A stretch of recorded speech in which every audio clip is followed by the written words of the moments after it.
finished my latest book, and although I'll probably never be a booktuber per se, I am really, really into books, and I spend quite a lot of time amassing what I hope to be a family library that will last for generations. So I'm into it. And I am hoping that I can give some recommendations that maybe some other homemakers will benefit from.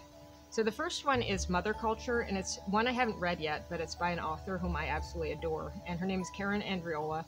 And her whole premise, I know it before reading it, is that a mother has to be enriching herself intellectually and spiritually in order to enrich her children and her family. So I'm really, I love her two books, A Pocket Full of Pine Cones and Lessons, I think, from Blackberry Inn, are two of my very favorite books ever, and so I'm really looking forward to reading this one. Here is The Enchanted April, which I just completed, and when I finished it the other day, I wrote immediately. I wanted to write my little book review immediately so I wouldn't forget before I moved on, and I gave it a gushing review because the writing was amazing. But as I thought about it over the next day or so, I realized I didn't like the ending, and I'm wondering now, is it possible to absolutely adore a book and just kind of despise the ending? And probably the answer is yes, but I'm a little immature that way. So I'm wrestling with it. But anyway, the characters were amazing. The writing was amazing, and I love Italy. I've lived there, and it really sparked a desire for me to go back to my Italian. And I was pretty good at Italian. I went to the University of Florence for a year, so I can speak it, or I could back then, and so I really want to achieve fluency, though, as a goal. The next book is The Peterkin Papers. I love to read aloud with my kids, and I love especially classics. I mean, not exclusively, but that's basically what we read. So I got a bunch of lists from the blog What Do We Do All Day? And she gives a lot of awesome book lists, and this was on one that was like lesser known books from, and this was from the 1800s. She has 10 books from the 1800s, and then 10 books from each decade of the 20th century. And I doubt I'll go through all of them with the kids, but I kind of liked the idea of at least picking one from each list to share. So The Peterkin Papers is just a fun book that I selected because it's good for mixed ages, and it's supposed to be kind of funny. We've read the first chapter. Each chapter is like a silly story. I'm not that silly a person, but it was entertaining. So the next book is Emma, and kind of like The Enchanted April for me was my effort to find a classic that I would like to read by myself, because usually I like to share them.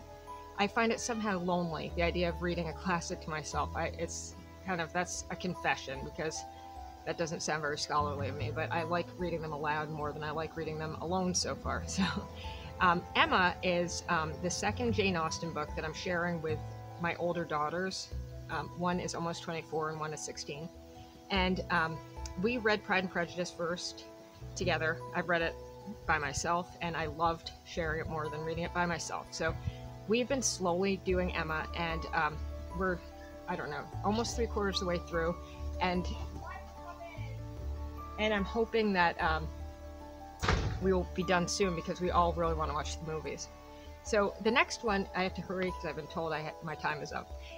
The next one is The Artist's Way. I read this when I went to Italy many years ago, and it really affected me in a beautiful way. And I've thought about it and used some of the lessons informally since then, all these decades since then.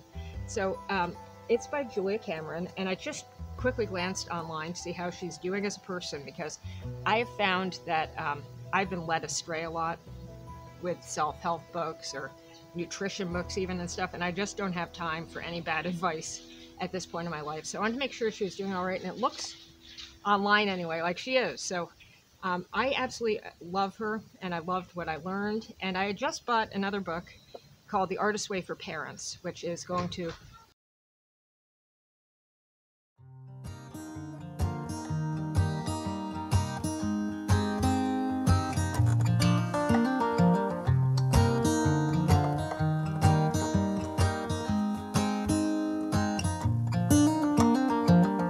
were in high school when they met, and things got kinda awkward. With sparks in the air, he would stare at her in class, and she would try to act cool. But it was obvious, like, ooh, they would be together, ooh.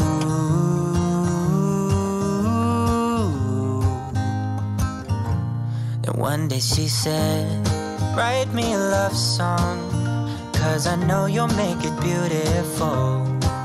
And maybe I'll call you my sweetheart, and promise nobody can steal me away.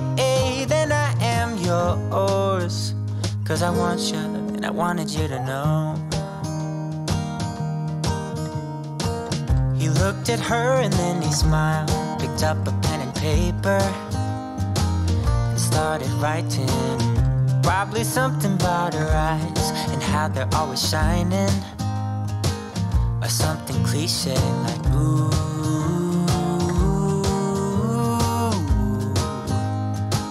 baby, I only want you. It's true. And then he said, I wrote you a love song, and I tried to make it beautiful.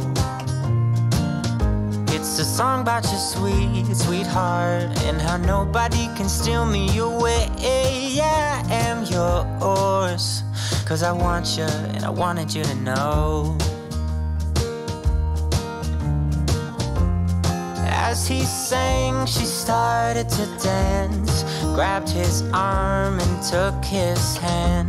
He held her close under the moonlight as they kept on dancing.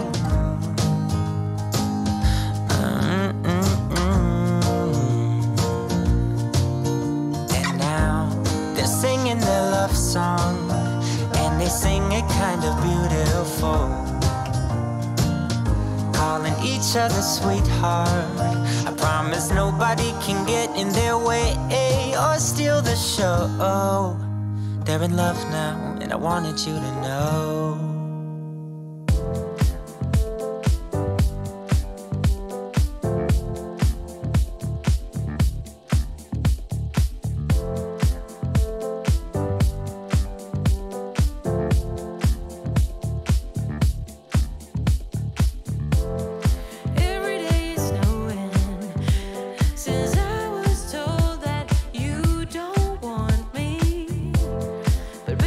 Just cold and you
What if the wind could spread your love?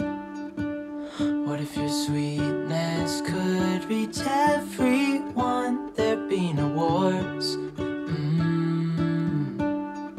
Maybe the birds will sing about your heart.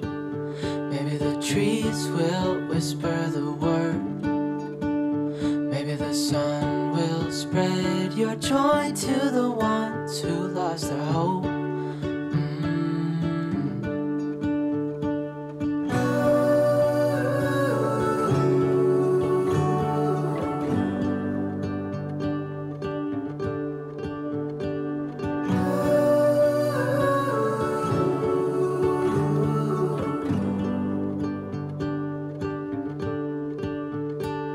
Fill my head with roses. I can't help but dream away, standing on a field with you and flowers everywhere. Maybe there is a star with your name. One thing I know is that there should be.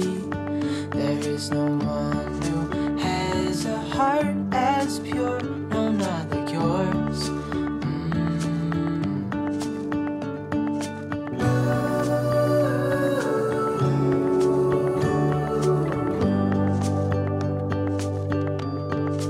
Dreaming of you.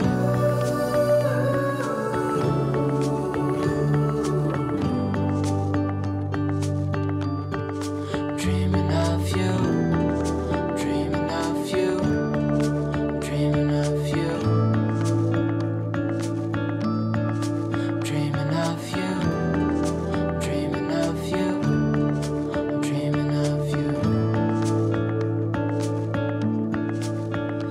What if the world had more of your smile?